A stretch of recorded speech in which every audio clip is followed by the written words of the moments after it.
Tu as le désir de suivre Dieu.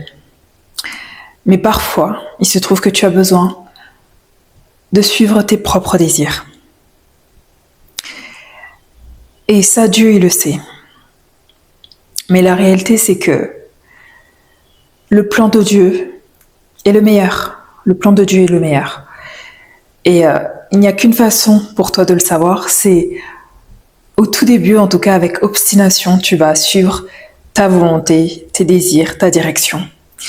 Et Dieu, il le sait, Dieu a pris ça en compte, il te connaît, donc il a pris en compte le fait que tu avais besoin d'abord de recréer cette relation, de lui refaire confiance, de savoir pourquoi est-ce que j'ai besoin de la présence de Dieu dans ma vie. Et il sait aussi que pendant longtemps, tu as peut-être pensé que tu étais seule et qu'il n'y avait pas vraiment de direction, que tu ne t'es pas soutenue. Et Dieu, il sait qu'aujourd'hui, tu es quelqu'un avec un fort caractère et tu vas toujours suivre, en tout cas au tout début, ton chemin. Et il a pris ça en compte et il te laisse faire. Il va toujours te dire, ok, moi je pense que c'est ça le meilleur chemin à prendre. Mais il te laisse toujours ton libre arbitre. C'est pour qu'en fait, tu puisses vraiment toi-même choisir et réaliser en fait certaines choses. Au fur et à mesure, tu vas commencer à vouloir te dire, ok, j'ai l'impression que Dieu, il me dit de faire ça. Tu vas entendre Dieu te dire, il est temps que tu prennes cette direction-là. Mais toi, tu vas vouloir prendre l'autre direction. Et au tout début, ce qui va se passer, c'est que tu vas prendre l'autre direction. Et c'est pas forcément que c'est un mauvais chemin. C'est pas forcément que tu ne dois pas expérimenter ça. Et comme je te disais, Dieu a pris en compte tout ça. Il a pris en compte ton voyage, il a écrit ton histoire avec toi. Donc il le sait que tu vas vouloir explorer ton propre choix. Et c'est même quelque chose qui le rend heureux, puisque le but c'est d'avoir du discernement et de savoir pourquoi est-ce qu'on fait les choses. Et pas de suivre Dieu aveuglément parce que c'est Dieu, mais de suivre Dieu parce que on remarque qu'on a recréé cette relation, on sait pourquoi on suit Dieu et on sait qui est Dieu. Et à travers ce voyage que tu entreprends, Dieu, il est à tes côtés, il va toujours te donner la direction, la solution. Mais au tout début, tu vas pas forcément l'entendre, sauf si tu es vraiment dans une situation très compliquée. Mais sinon, comme on dit, Dieu, il parle fort vraiment quand la situation est compliquée. Mais sinon, il se trouve que tu vas te sentir plus en sécurité de suivre ta propre direction. Suis-la. Dieu est toujours avec toi, que tu en aies conscience ou pas. Suis-la. Ça va t'aider à force, en fait, de savoir pourquoi est-ce que tu décides de marcher avec Dieu, de te rappeler de Dieu. Et ça va t'aider, en fait, à remarquer qu'il y avait des signes. Ça va t'aider à remarquer, ah tiens, Dieu bloquait ce passage-là. Il m'empêchait, en fait, d'aller dans cette direction-là parce qu'il savait. Et regarde, je sais que c'est pas facile parfois quand quelque chose s'est passé et qu'on n'a pas aimé le résultat, mais regarde le chemin que tu as entrepris qui t'a mené là où tu étais dans le chemin que tu as pris. Regarde tout du long du chemin. Est-ce qu'il y avait des signes? Est-ce qu'il y avait des messages? Est-ce que des choses bloquaient?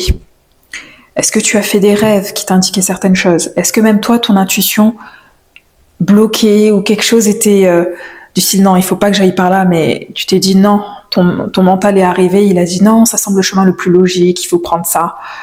Et observe vraiment s'il n'y a pas eu ce genre de choses qui est arrivé. Est-ce que tu remarques le message que Dieu a pu te donner et que tu n'as pas suivi? Et tu peux un peu te mettre dans cette situation, tiens, et si j'avais suivi en fait le conseil de Dieu, est-ce que c'est quelque chose qui m'aurait plus servi? Et tu peux juste te dire la prochaine fois, si tu es dans une situation similaire, juste reprendre le temps de te poser et vraiment analyser les deux choix, recevoir les deux choix et voir si à l'intérieur de toi il y a des blocages, voir si tu reçois des messages et voir ce que tu décides de tester. Et tu peux encore tester ton choix ou tu peux tester celui de Dieu.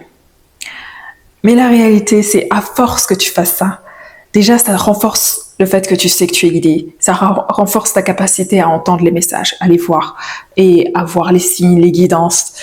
Et ce qui se passe, c'est que ça renforce ta foi en Dieu, ta foi de savoir qu'il sait tout, qu'il voit tout, ta foi de savoir qu'il est illimité, qu'il a la capacité de voir le potentiel en toi et de l'activer, et que c'est son plus grand désir. Et toi, au fond de toi, tu te dis, est-ce qu'un soutien comme ça, c'est pas quelque chose que je veux dans ma vie? Oui, et en plus, tu apprends que Dieu, il est bénévole. Ça veut dire que c'est quelqu'un qui est là pour ton plus grand bien. Il souhaite te servir. Il a la volonté de te servir et de t'aider. Et il savait juste que toi, à travers ton voyage où tu vas continuer à suivre ton passage, tu vas recréer et renouer cette relation avec Dieu, te rappeler qui est Dieu, et pourquoi est-ce qu'il t'aime et pourquoi est-ce qu'il t'a créé. Et tu vas franchement réaliser qu'il est plus rapide de suivre sa volonté parce que son chemin est facile. Dieu, il va jamais t'épuiser, il va jamais rendre ton chemin horrible. Avec lui, tu vas apprendre des leçons, mais plus tu lâches prise, plus la leçon devient de plus en plus simple à recevoir. Et au lieu d'être dans une situation où tu dois régler des choses, être dans ta tête, te dissocier, tu rentres dans le chemin de faire « Ok, Dieu m'a dit ça, je le fais, voyons comment ça se passe. » Ça va changer ta vie. Je suis Emmanuelle Godjing, consultante en guidance divinatoire. Je t'aide à réclamer ton indépendance, ta souveraineté et ton autorité. Viens travailler avec moi pour atteindre ton objectif et révéler qui tu es vraiment.